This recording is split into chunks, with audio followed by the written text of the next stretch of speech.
यूं तो श्री राम के उपदेशों में जीवन के विभिन्न पहलुओं पर शिक्षाएं मिलती हैं, लेकिन क्या आप जानते हैं कि प्रभु श्री राम ने खुद कहां से शिक्षा ली?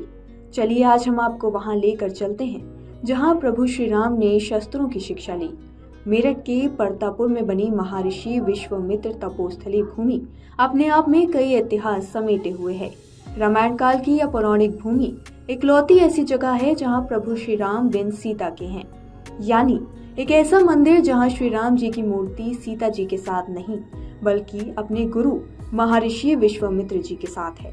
यूं तो दुनिया में और देश में तमाम ऐसे पौराणिक स्थल हैं जहां की पौराणिक कथाएं बहुत ज्यादा मशहूर हैं।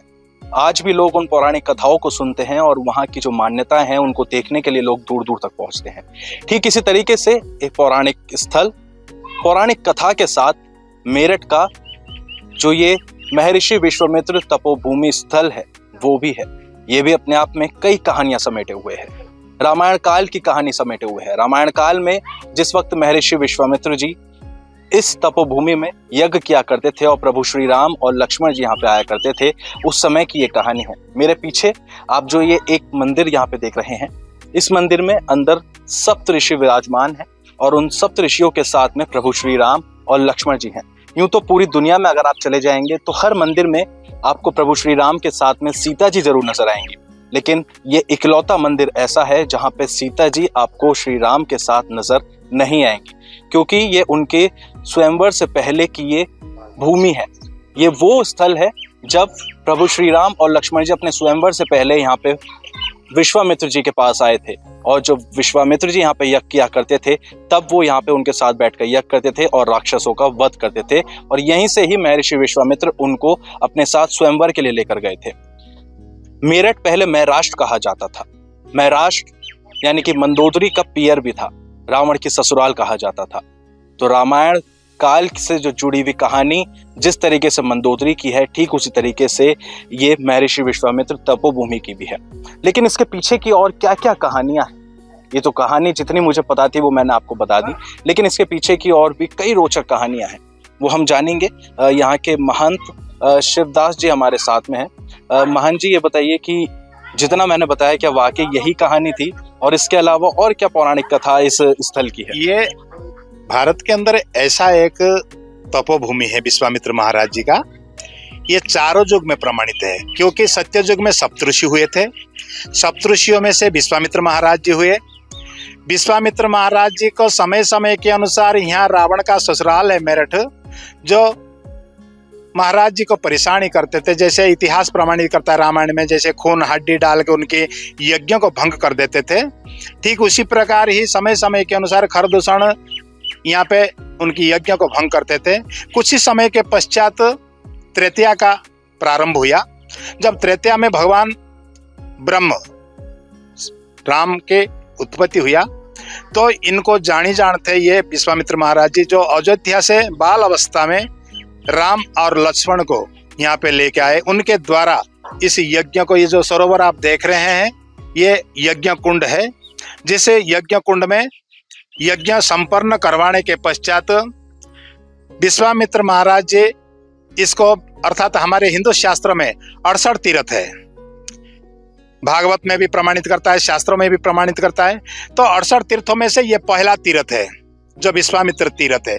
जैसे आप सभी तीर्थों में जाएंगे, अगर विश्वामित्र तीर्थ पे अगर आप नहीं आए हैं, आपका यात्रा अधूरा है।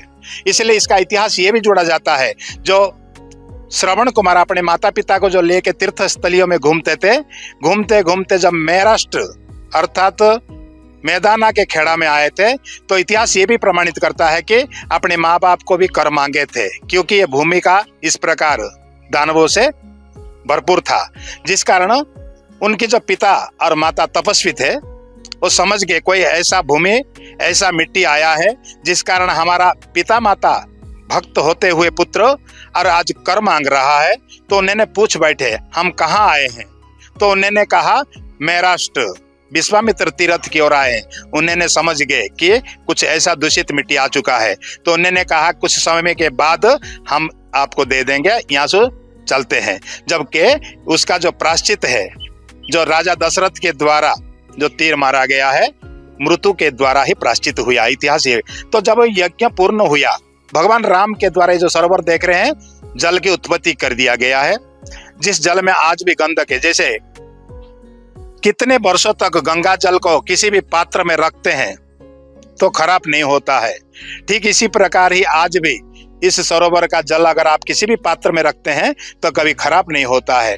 और आप देखेंगे इसमें जैसे समुद्र में सीप है, शंख है, अनेक प्रकार के जीव, इसी प्रकार ही इसमें शंख और सीप भी अनेक प्रकार के जीव इसके अंदर है। अच्छा, इतिहास ये भी प्रमाणित करता है, हमारे संत महापुरुष कहते आए हैं, इसमें जो भी स्नान करता है उनके खाज खुजली, चर्म रोग, एलर्जी वगैरह ठीक हो जाते हैं। अनेक मेलाएं भी समय समय के अनुसार लगते हैं, लाखों के संख्या में आस्था के साथ भी यहाँ स्नान दान भी होता रहता है, तर्पण, पिंडदान इसी भी प्रकार होता रहता है। तो यहाँ जब यज्ञ संपन्न हुआ तो मिथिला सीता स्वयंवर के लिए, क्योंकि राजा दशरथ के पास निमंत्रण था नहीं, परंतु विश्वामित्र महाराज जी के पास राजा जनक का निमंत्रण था और विश्वामित्र जानी जान थे। और विश्वामित्र महाराज जी जब राम लक्ष्मण को मांगे थे, राजा दशरथ ये भी कहे थे कि राम को ना लेके मेरा और कोई भी पुत्र को ले जाइए, या स्वयं मैं आपके साथ चलूंगा उन राक्षसों का वध करने के लिए। तो गुरु वशिष्ठ, क्योंकि कुलगुरु थे सूर्यवंशी का, जो राजा दशरथ है उनके कुलगुरु थे वशिष्ठ जी। वशिष्ठ जी उसी समय राजा दशरथ को समझाए थे, राजन ये कुछ उत्तम कार्य होने वाला है, इसलिए राम और लक्ष्मण इनके साथ जाना चाहिए। तो विश्वामित्र महाराज जी लेके आए, फिर यहाँ यज्ञ संपन्न करके मिथिला सीता स्वयंवर के लिए यहाँ से प्रस्थान हुए थे। लेकिन महंत जी, यहाँ पे एक कहानी और भी है। जब वो स्वयंवर के लिए प्रस्थान कर रहे थे, उससे पहले राम जी ने यहाँ पे एक तीर छोड़ा था यज्ञ में, वो क्या कहानी है? वो जैसे इतिहास ये प्रमाणित करता है ना, क्योंकि जब यज्ञ संपन्न हो जाता है वो भूमि तीर्थ में, आज भी जैसे ये खसरा खतौनी में विश्वामित्र के नाम ही अंकित है, ये जो भूमि है आज भी विश्वामित्र महाराज जी के नाम ही खसरा खतौनी में अंकित है। तो तीर्थ 68 तीर्थ है ना हमारा, जैसे गंगा, जमुना, सरस्वती, नर्मदा, सिंधु, कावेरी, हमारे भारत के अंदर 68 तीर्थ मान्यता है। तो 68 तीर्थ कैसे बनेगा? जहाँ स्नान, दान, पिंडदान, तर्पण होएगा उसी को तीर्थ कहा जाएगा। तो भगवान के द्वारा तीर से जल की उत्पत्ति कर दिए गए, जिस कारण ये विश्वामित्र तीर्थ के नाम से घोषणा हो। तो ये जो पूरी कहानी है महर्षि विश्वामित्र तपोभूमि तीर्थ की, वो महंत जी ने हमें बताई, और इसके अलावा और क्या क्या यहाँ पे खास है वो हम आपको दिखाते हैं। यह वो भूमि है, यहाँ से प्रभु श्री राम और लक्ष्मण जी ने शस्त्र की शिक्षा ली और राक्षसों का वध किया। कई लोग जानते हैं कि रामायण काल में मेरठ का नाम मैराष्ट्र था, यानी रावण की पत्नी मंदोदरी के पिता मैदानव का राष्ट्र, जो राक्षसों की नगरी थी। पौराणिक कथाओं के अनुसार विश्वामित्र तपोस्थली भूमि पर महर्षि विश्वामित्र यज्ञ करते थे, तो राक्षस उनके यज्ञ को भंग कर दिया करते थे, जिनका विनाश करने के लिए प्रभु श्री राम और लक्ष्मण जी यहाँ आए। बेहद कम लोग हैं जो इस जगह के बारे में जानते हैं, लेकिन जो जानते हैं वो दूर दूर से भी दर्शन करने पहुंचे हैं। जो इस तीर्थ स्थल का जो महत्व है उसको जानने के लिए श्रद्धालु यहाँ पे दूर दूर से आते हैं और यहाँ पे जो है मंदिर में दर्शन करते हैं। क्योंकि यहाँ पे ना सिर्फ प्रभु श्री राम और लक्ष्मण जी और महर्षि विश्वामित्र जी का मंदिर है, बल्कि इसके अलावा तमाम यहाँ पे मंदिर हैं जहाँ पे दर्शन करने के लिए लोग यहाँ पहुँचते हैं। आसपास क्षेत्र के रहने वाले लोग हैं उनसे ये जानते हैं। ये बताइए आपकी यहाँ की जो महत्व है वो तो अपने आप में काफी पौराणिक है, रामायण काल का, लेकिन इसके अलावा इस जगह की और क्या क्या खासियत है? क्या यहाँ पे मेला भी लगाया जाता है? और इसके अलावा और जो यहाँ पे लोगों की भीड़ है वो क्या क्या देखने आती है? यहाँ पे काफी इसका पूर्णिमा है, अमावस्या है, पब्लिक मेला लगता है, गंगा स्नान का मेला लगे। और अब जो दशहरा जेठ का जो दशहरा आता उस पे भी यहाँ पे मेला लगता है। सब श्रद्धालु इस तीर्थ में स्नान करने आवे और इसका बहुत महत्व है। नहाने का, प्रसाद चढ़ाने सब पब्लिक आती है यहाँ पे, बहुत अच्छा लगता है। यही यहाँ का अगर मैं महत्व जानना चाहूँ एक बार, तो क्या महत्व इस सरोवर का है? क्योंकि आप तो आसपास के ही रहने वाले, आपको पता होगा यहाँ। अच्छा, इसका यही महत्व है कभी कि जब पहले जमाने में जो यहाँ पे वन था बहुत भारी संख्या में, और यहाँ पे जो ऋषि महर्षि रहते थे, यज्ञ करवाया करते थे, तो ये जंगल था काफी। तो ये उस जमाने की बात है, तब यहाँ राम लक्ष्मण विश्वामित्र जो यज्ञ करते थे यहाँ पे, तो ये ताड़ का जो नाम की राक्षसी है वो उन्हें ऋषि मुनियों को सताया करती थी। तो तब जो है विश्वामित्र जी ने जो मतलब राम लक्ष्मण जी को लेना है और तब यहाँ पे उनका यज्ञ मतलब संपन्न हुआ है। तभी से ये विश्वामित्र की तपोभूमि मानी जाती है और तब से यहाँ मेला लगता है। अच्छा, इस कुंड में बताया जाता है कि मछली भी है, सांप भी है। सांप भी, सब कुछ है, मगर ऐसी कोई दुर्घटना नहीं होती यहाँ पे। हाँ, इसका बहुत मतलब मान्यता है, नहाने के दूर दूर से पब्लिक आती है, इसमें नहा के जाती है। ये महर्षि विश्वामित्र तपोस्थली है और मेरे पीछे जो आप ये देख रहे हैं ये वो सरोवर है जहाँ पर लोग आते भी हैं नहाने के लिए और अपने रोग दूर करने के लिए। इसके अलावा ये जो पूरी तपोस्थली है यहाँ पे लोग दूर दूर से भी घूमने आते हैं। यहाँ का क्या महत्व है, क्या यहाँ पे रोचक कहानी ऐसी यहाँ पे छुपी हुई है, उसको देखने के लिए, उसको जानने के लिए लोग दूर दूर से पहुंचते हैं। ऐसे ही एक शख्स है जो दिल्ली से यहाँ मेरठ आए हैं। क्या नाम आपका वैसे? मनोज कुमार। यहाँ पे कभी बताया कि विश्वामित्र जी ने आने यहाँ पे तपस्या करी थी और उनकी जब तपस्या को भंग कर रहे थे तो रामचंद्र जी से उन्होंने प्रार्थना करी कि हमारे राक्षस परेशान कर रहे। उस टाइम पे उन्होंने आने यहाँ पे ताड़का वध करा था। तो ये बताया कि हम छोटे छोटे, आज मैं 35 साल बाद आया यहाँ पे। अच्छा। हाँ, तो मैं यहाँ पे पढ़ा, तो मैं 35 साल बाद बच्चों को, फैमिली को, मम्मी हर को लेकर सबको आमगा चलो देखे आज तीरथ की क्या पोजीशन है। बट बहुत ही अच्छा व्यू, बहुत ही अच्छा है और बहुत ही डेवलपमेंट हो रखा है चारों तरफ को। ऐसी बात नहीं, बहुत बढ़िया है। मतलब जिस तरीके से उत्तर प्रदेश में बाकी और भी तीर्थ हैं, या फिर आप उत्तर प्रदेश से बाहर चले जाइए, काफी तीर्थों में काम हुआ है, काफी है, पर बाकी ये लेकिन जो यहाँ तीर्थ है इसकी अलग ही महत्व है। यहाँ एक इकलौता ऐसा तीर्थ है, ये मैं आपको भी जानकारी दे दूं, जहाँ पे प्रभु श्री राम और लक्ष्मण जी की अकेले मूर्ति है। यानी कि अगर आप पूरी दुनिया में किसी भी मंदिर में जाएंगे तो प्रभु श्री राम, माता सीता, हनुमान जी महाराज और लक्ष्मण जी, ये चारों मूर्ति आपको दिखाई देंगी। लेकिन ये इकलौता ऐसा तीर्थ है जहाँ पे सिर्फ प्रभु श्री राम और लक्ष्मण जी की जो मूर्ति है वो महर्षि विश्वामित्र जी के साथ में है। लेकिन इसके अलावा जो इस तीर्थ को अच्छा बनाने की जो मांग हो रही थी, आप 35 साल बाद यहाँ पे आए हैं, कितना ज्यादा बदलाव यहाँ पे आप देख रहे हैं? कुछ बदलाव लगा? काफी बदलाव है। जब से हम आए तब ये मंदिर हुआ करते थे, इधर धर्मशाला हुआ करती थी, छोटा सा यहाँ से रास्ता होता था, स्कूल जाते थे, इधर बगीचा था सारा, पीछे इस साइड पे बाग था, ये नहीं बाग में हम खेलते थे। इधर मिलिट्री वगैरह आ जा थी अपनी थोड़ी प्रैक्टिस वगैरह करने, या 10-5 दिन जैसे जंगल में बितावे उन्हें ट्रेनिंग के लिए, तो वे आगरे थे। बाकी ऐसा कुछ नहीं था यहाँ ना, कच्चे रास्ते थे, कड़ंजे थे, लेकिन आज बहुत ही अच्छा व्यू है यहाँ पे। सब कुछ धाम में बहुत अच्छा बनाया हुआ है, रुकने की, रहने की, ठहरने की व्यवस्था, चारों तरफ से बाउंड्री वाल करके बहुत तरीके से अच्छा बना हुआ, देख कर दिल खुश हुआ। हाँ। अच्छा, इस सरोवर की भी कुछ कहानी है कि यहाँ पे अगर नहाया जाए तो रोग दूर हो जाते हैं, ऐसा है? हाँ, बताते ऐसे ही है कि यहाँ पे जैसे नहावे तो हर रोग, चरम रोग, कैसा भी रोग हो वो सब दूर हो जाता है। वो सब दूर हाँ, इसका पानी कभी खराब नहीं होता और निकालने की से कभी आवश्यकता नहीं पड़ती है, परमानेंट ऐसे ही रहे, इतना अच्छा पानी रहता है। ठीक है। तो देखिए, दूर दूर से जो लोग आते हैं सबके अलग अलग मान्यता भी है, और मान्यता जो इस तीर्थ स्थल की है वो अपने आप में कुछ ऐसी है जिसको जानने के लिए लोग यहाँ पे पहुंचते हैं। ये जो सरोवर आप देख रहे हैं, इस सरोवर के ठीक बीचों बीच बताया जाता है कि यहाँ पर एक यज्ञ कुंड है जहाँ पर महर्षि विश्वामित्र बैठकर यज्ञ किया करते थे। जब प्रभु श्री राम और लक्ष्मण जी भी यहाँ पे आए थे तब उन्होंने यहाँ पे उनके साथ बैठकर यज्ञ किया था, और जब वो यहाँ से जाने लगे थे तब उन्होंने जिस समय वो यहाँ से जा रहे थे तब ये यहाँ का जो स्थल था वो मरण स्थल था। लेकिन यहाँ पे जल उत्पन्न हो, पानी आए, उसको लेकर प्रभु श्री राम ने एक तीर छोड़ा था जो उस यज्ञ कुंड के ठीक बीचों बीच जाके लगा था, और वहां से जो है पानी आना शुरू हुआ था। और तब से लेकर आज तक, यानी कि रामायण काल से लेकर और आज कलयुग तक यहाँ पे ठीक इसी तरीके से जो है पानी लगातार आता है, ना पानी कम होता है ना ज्यादा होता है। और यहाँ पर जब लोग सरोवर में नहाते हैं तो उनके रोग दूर हो जाते हैं, ऐसी भी मान्यताएं हैं। महर्षि विश्वामित्र तपोस्थली भूमि में सबसे अहम यहाँ का सरोवर है, लेकिन उसके बाद यहाँ का मोक्ष धाम भी एक कहानी समेटे हुए है। ये भले ही अभी नया बना हो, लेकिन इसके पीछे की कहानी कुछ ऐसी है जिसका वर्णन पुराणों में तो नहीं है। सरोवर के दर्शन तो हम आपको कराएंगे ही, उससे पहले आपको लेकर चलते हैं मोक्ष धाम। महर्षि विश्वामित्र तपोस्थली में जितना ज्यादा पौराणिक प्रभु श्री राम, महर्षि विश्वामित्र और लक्ष्मण जी का वर्णन है, उससे भी ज्यादा रोचक और कुछ नया यहाँ पे हमें देखने को मिला। और वो नया है यहाँ पे ये मोक्ष धाम।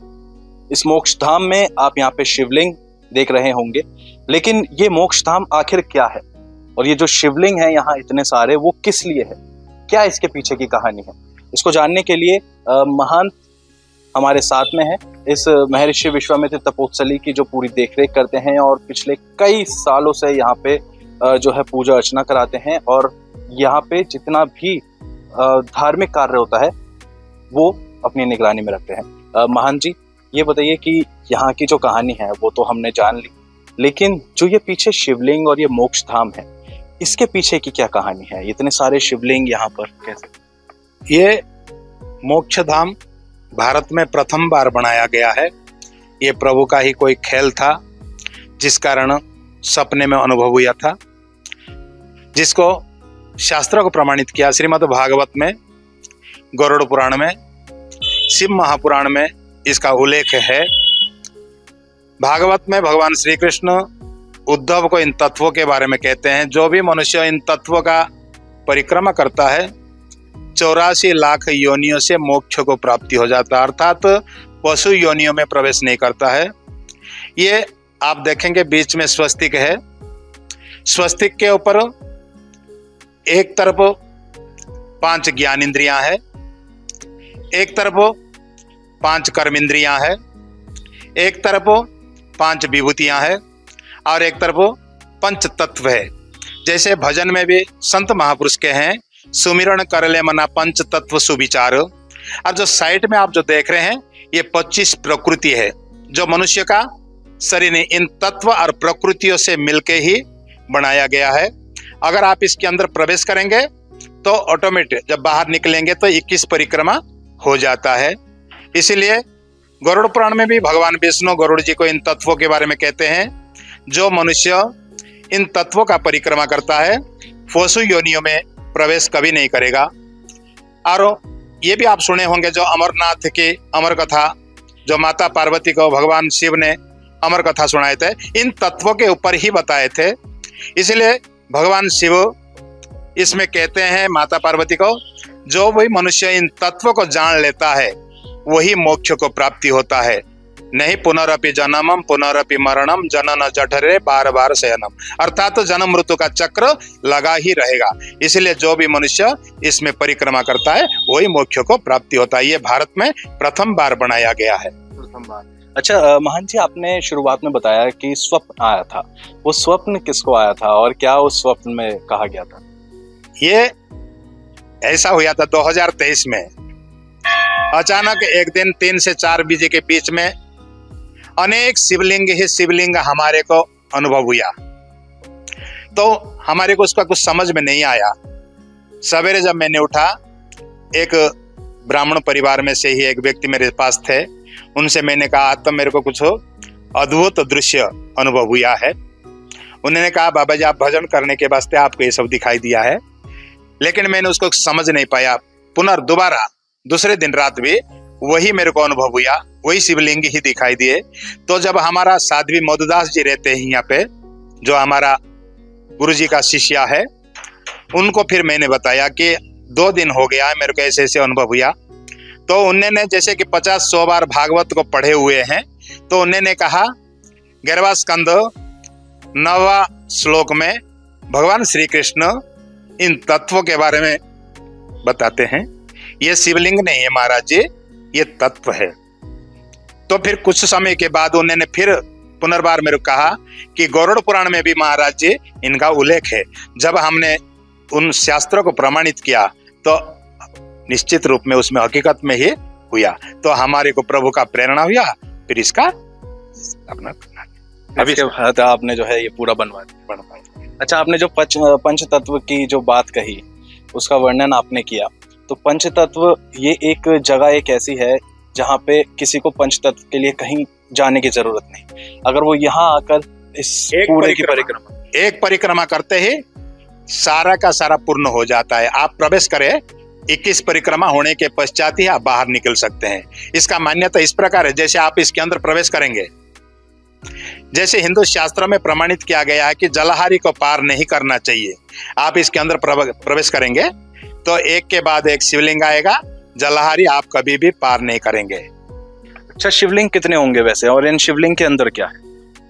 मैंने तो आपको बताया इन तत्वों के ऊपर ही है, और इसको अक्षरांश बताएंगे।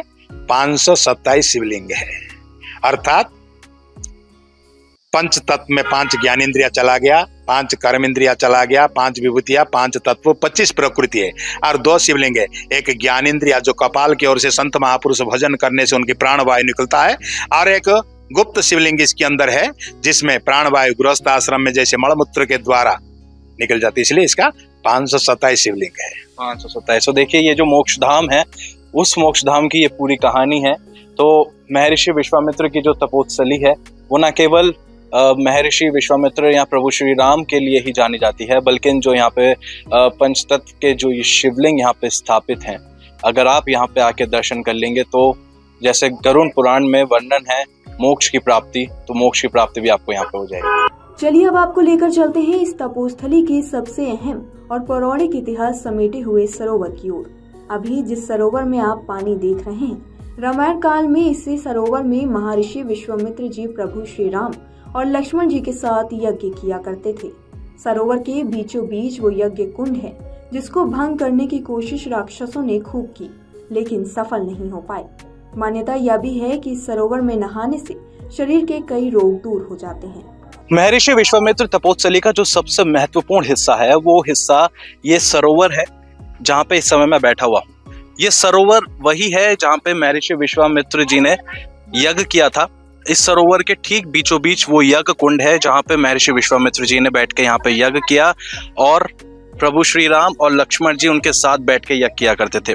जिस समय वो यज्ञ करते थे उस समय यहाँ पे राक्षस उनको यज्ञ करने से रोकते थे। उस समय प्रभु श्री राम और लक्ष्मण जी उन राक्षसों का वध करते थे। माना यह भी जाता है कि ताड़ का वध भी यहीं पर ही हुआ था जिस समय यज्ञ को रोकने की कोशिश की गई थी। और इसके बाद जब महर्षि विश्वामित्र जी प्रभु श्री राम और लक्ष्मण जी को स्वयंवर के लिए लेके जा रहे थे, उससे पहले श्री राम ने यहाँ पे एक तीर छोड़ा था जो इस सरोवर के ठीक बीचों बीच बने यज्ञ कुंड के बीच में जाके वो तीर लगा था, और वहां से पानी निकलना शुरू हुआ। जब वो पानी निकला तब ये यहाँ पे ये कुंड पूरा बन गया। उससे पहले यहाँ पे कुंड नहीं था, सिर्फ यज्ञ स्थली थी यहाँ पे जहाँ पे बैठ के महर्षि विश्वामित्र जी यज्ञ किया करते थे। जब यहाँ से प्रभु श्री राम और महर्षि विश्वामित्र जी प्रस्थान कर रहे थे तब यहाँ पे प्रभु श्री राम ने तीर छोड़ा था, और उसके बाद से रामायण वो काल वो था और अब कलयुग चल रहा है।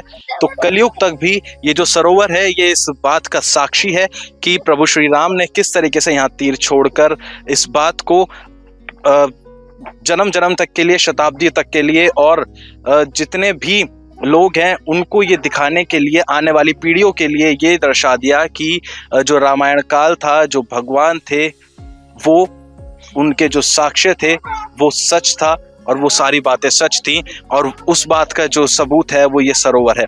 इस सरोवर की मान्यता ये भी है कि यहाँ पे दूर दूर से लोग आते हैं नहाने के लिए, क्योंकि इस सरोवर के पानी से जितने भी रोग हैं शरीर के वो मिट जाते हैं। ऐसे में जितनी भी तिथियां होती हैं उन तिथियों पर यहाँ पे मेला लगाया जाता है, लोग आते हैं और स्नान करते हैं। सरोवर का पानी जरूर आप देख रहे होंगे कि जो पानी है वो थोड़ा सा हरा है, क्योंकि सरोवर के नीचे काई है। अब जैसा मैंने आपको बताया कि इसमें से पानी लगातार निकलता है, सफाई तो होती है लेकिन जो पानी लगातार निकलता है उसकी वजह से इसमें ना तो कभी पानी कम होता है और ना कभी पानी ज्यादा होता है।